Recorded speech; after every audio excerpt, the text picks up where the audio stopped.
शादी की रात को ही दुल्हन भाग गई तो उसकी माँ ने इज्जत बचाने के लिए उसी की 17 साल की बहन से मेरी शादी करवा दी। मुझे गुस्सा आ रहा था क्योंकि वो तो बच्ची थी। सोचा कमरे में जाते ही तलाक दे दूँगा, लेकिन जैसे ही वो कांपते हाथों से दूध का गिलास लेकर आई और मैंने दूध पीकर जैसे ही नज़रें उठाईं, मेरी आंखें फटी की फटी रह गईं, क्योंकि जिसे मैं बच्ची समझ रहा था वो तो मैं घर में सबसे छोटा था। मेरे 2 बड़े भाई और बहन थे, वह सब शादीशुदा थे। मैं सबका लाडला था। ज़्यादातर ऐसा होता था कि मेरे मुंह से बात निकल नहीं पाती और पूरी हो जाती है। हमारा खुशहाल घराना था, एक दूसरे का ख्याल रखना, इज्जत करना, एक दूसरे के काम आना, वो इज्जतदार खुशहाल घराना था। मैं ज़रा पुराने ख्यालों की थी, अपने ख़ानदान और आस पड़ोस की बातों को अहमियत देने वाली होती थी, जो हमेशा बाहर के लोगों की सोच को अहमियत देती थी कि लोग क्या कहेंगे। मेरी ज़िंदगी एक सामान्य रफ्तार से चल रही थी। मैं जिस कॉलोनी में रहता था, मीना भी उसी कॉलोनी में रहती थी। वह जब भी कॉलेज जाती, रास्ते में आते जाते मैं उसे देखता तो मुश्किल से दिल को संभाल पाता। मगर किस्मत का खेल ऐसा होता है कि ज़िंदगी में कब कोई शख्स हमसफ़र हो जाए पता ही नहीं चलता। कुछ ऐसा ही हाल मेरा हुआ था। वह एक सुंदर, स्मार्ट और खुले विचारों वाली लड़की थी। वह एक परी से कम नहीं थी। हम दोनों के परिवारों का आपस में उठना बैठना था, लेकिन धीरे धीरे मेरी नज़रों में मीना सिर्फ एक पड़ोसी नहीं रही, वह मेरे दिल की धड़कन बन गई।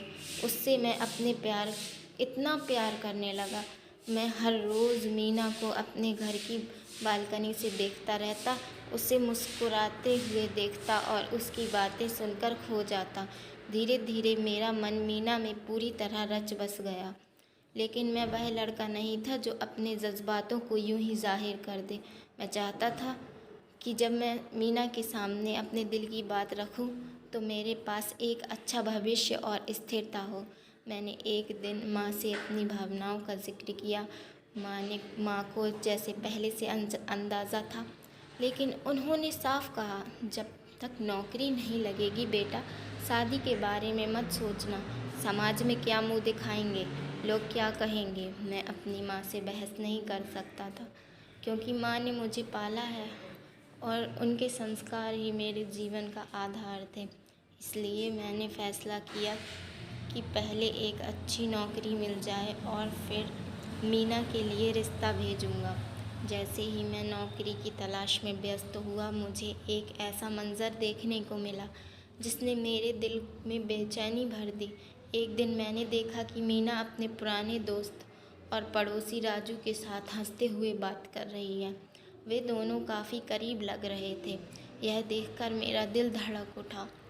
एक अजीब सी घबराहट ने मुझे घेर लिया।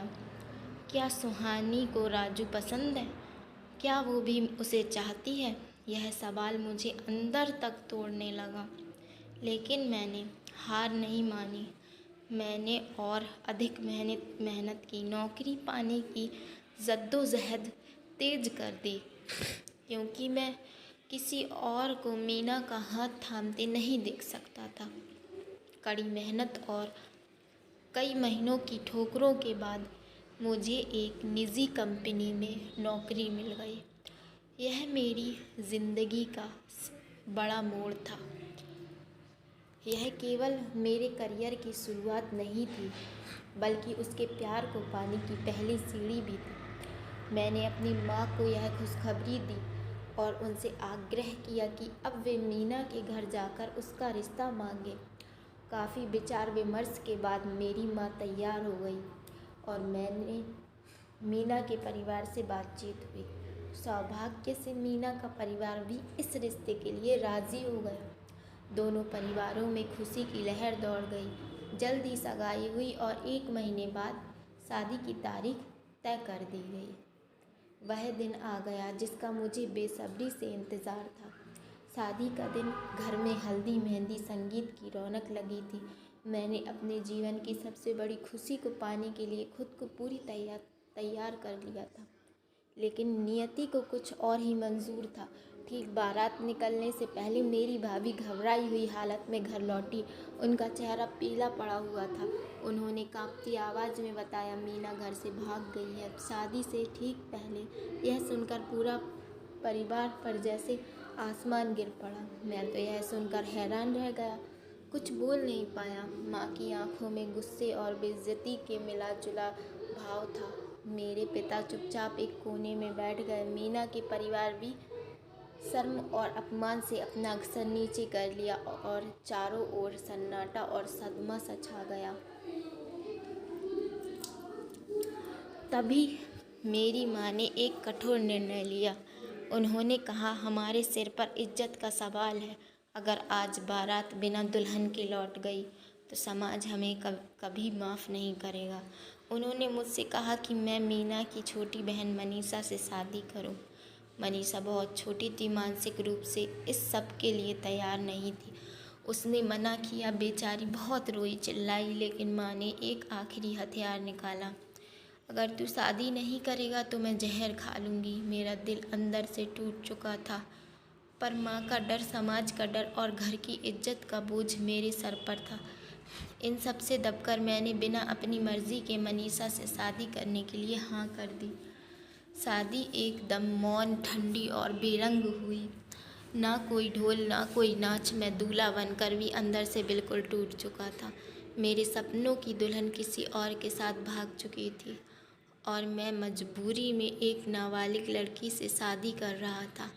रात भर मैं कुछ नहीं बोला, बस चुपचाप अंधेरे को घूरता रहा। अगली सुबह मैं सीधे राजू के घर पहुंचा। मैं जवाब चाहता था, लेकिन राजू घर पर नहीं था। उसके पिता ने चुपचाप कहा, मीना और राजू दोनों भाग गए हैं। वो बहुत पहले से एक दूसरे को चाहते थे। यह सुनकर मुझे ऐसा लगा जैसे किसी ने ज़मीन पर गिरा दिया। मैं कांपता हुआ घर लौटा। अब ना गुस्सा बचा था, ना आंसू, बस पछतावा था कि मैंने कभी हिम्मत नहीं की, कभी अपने दिल की बात समय रहते मीना से नहीं कही। समय बीतता गया। मैं और मनीषा एक ही छत के नीचे रहने लगे, लेकिन हम दोनों के बीच दूरी बनी रही। मैं अब भी अतीत में उलझा हुआ था और मनीषा एकदम चुप रहती। लेकिन मनीषा ने कभी मुझसे शिकायत नहीं की। उसने अपने पूरे मन से इस शादी को अपनाया, अपने कर्तव्यों को निभाया और मेरा हर तरह से ख्याल रखा। बिना किसी उम्मीद के धीरे धीरे मैं भी मनीषा को समझना शुरू किया। मैंने देखा कि वह कितनी समझदार, संवेदनशील और सच्ची इंसान है। धीरे धीरे मेरी कड़वाहट कम होने लगी और एक दिन मुझे एहसास हुआ, शायद यही मेरी असली किस्मत थी। मैंने अपने अतीत को भुला दिया और अपने वर्तमान को पूरी तरह अपना लिया। मुझे मनीषा के रूप में वह खुशी मिली जो शायद मुझे मीना से कभी नहीं मिल सकती थी। एक सच्चा जीवन साथी, समझदार, सहनशील और प्यार करने वाला। मैं मानता हूँ कि ज़िंदगी ने मुझे धोखा नहीं दिया, बल्कि उस रास्ते पर ले आई जहाँ सच्चा सुख और स्थिरता छुपी थी। कभी ज़बरदस्ती लगने